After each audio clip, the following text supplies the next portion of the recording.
Atomic Rim is a name many people in the indie comic community have heard before. But if you're unfamiliar with Atomic, he is a YouTuber with 459 subscribers who began uploading comic videos on June 8th, 2024.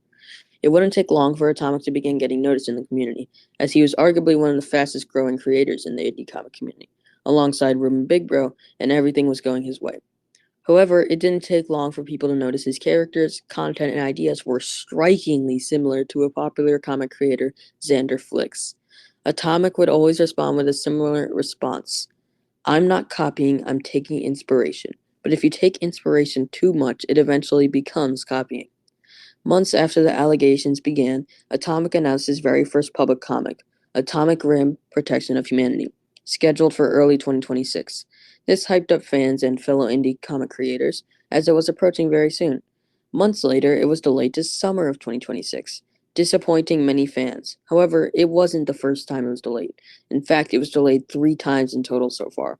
5 months later, Atomic had posted and finalized the first page of his comic, which, if you ask me, 5 months for a single page is extremely long, especially when you copy most things from Xander.